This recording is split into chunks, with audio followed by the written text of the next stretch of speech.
Hey everybody, welcome to Electric Guitar Basics Week 2.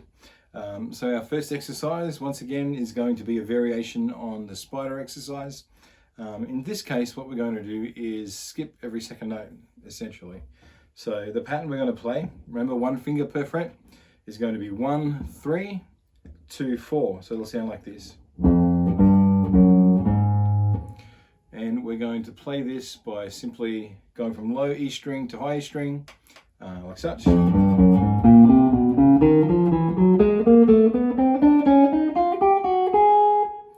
we get to there, we just scoot up one fret and we play the exact same pattern, but we descend back down to our low E string. And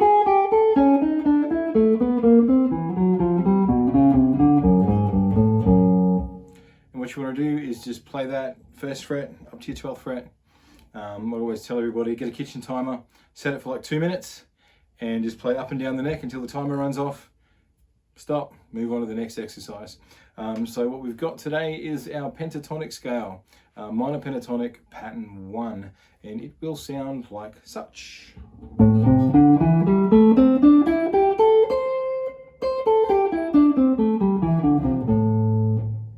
Now this is, like I said, a minor pentatonic scale. The formula for our minor pentatonic scale is 1, flat 3, 4, 5, flat 7, and then back to 1. And where we're playing it, our index finger is going to be the root note. So whatever note our index finger finds itself on the low E string, that will be the name of the scale. In this case, it is A minor because we are at the 5th fret. Now to play this little shape, once again, just think 4 fingers per fret, with our first finger being on the 5th fret. And on the low E string, we're going to play index finger through to pinky. On the next 3 strings, so the A string through to the G string, we're going to play index finger to 3rd finger. And then on the B and high E strings, we're going to play index finger to pinky. And then don't forget to walk backwards.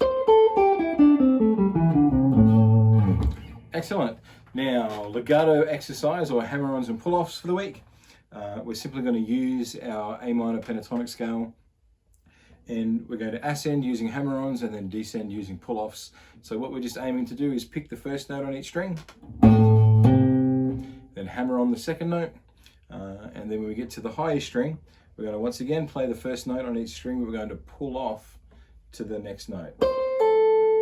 Now when you are doing the pull-offs, what you want to watch for once you get past the high E string, let's say on the B string, is that you're muting the string that is directly underneath the one that you're playing on with the underside of your index finger. Now that's going to stop you from accidentally hearing either the open string ring out, or if you've pressed it, I guess, tried to mute it too much and you've accidentally fretted the note underneath your index finger, you're not going to hear some other little noises and notes that we don't want. This is going to be particularly noticeable if you play lots of high gain rock and metal. You're playing through a cranked up Marshall or Mesa Boogie with tons of gain and tons of volume. If you're not muting strings, it's going to be a nightmare. It's going to be an absolute mess. So once again, I'll play that little exercise like this.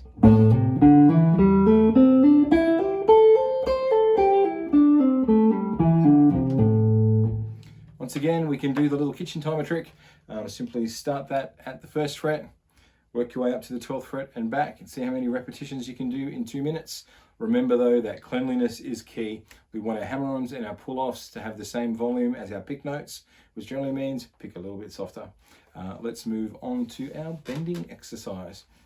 Now, this bending exercise is once again going to use pattern 1 of our minor pentatonic scale, but this time we're going to put our index finger up on the 10th fret, and it's going to be a D minor pentatonic scale.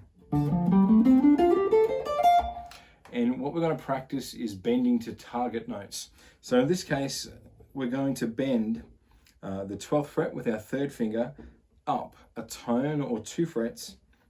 So it's going to go from that G note on the 12th fret of the G string up to an A note. And the way we want to do this is first play that A note, which is on the 14th fret of the G string. And then we're going to try and bend up to that pitch. Once again. Now we're going to do the same thing off the B string, but this time, according to the scale, instead of the 12th fret, we're going to be on the 13th fret. We're going to bend up a tone. So we're going to play that note first, which is going to be on the 15th fret, which is a D. where they're going to bend from that C note up to the D. And we're going to do the same thing on the B high E string. Well, you know, one day I will learn to speak English correctly. So this time, 15th fret, which is a G note on the high E string, we're going to be bending that F up to the G. So once again, all up.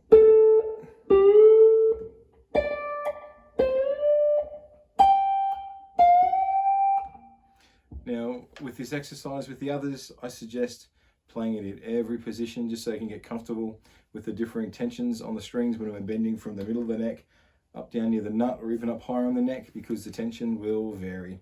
In Guthrie Govern's esteemed wisdom, learning to bend is really simply a case of figuring out how much pain you're in when the note is in tune. Okay, now that we've done the little bending exercise, we've just got a little lick that utilizes some of these bends for you to practice. Once again, we'll do it in D minor. It's going to sound like this. So we're simply incorporating a couple of those bends that we practiced into a lick. So it's the old Chuck Berry thing. So we're going to bend the 12th fret, upper tone, and then our index finger will bar across the 10th fret on the B and E strings. We pick them consecutively like that.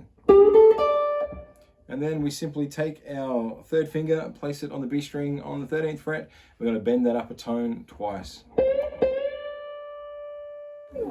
Nice and simple. You can take that lick, practice it up, and then find a backing track, 12-bar blues, something like that. Figure out what the chords are, and then practice moving that lick through the chords. Until next week, have fun practicing. Remember, use a metronome, use a kitchen timer, but most importantly, practice every day. No slacking off. See you soon. Ciao.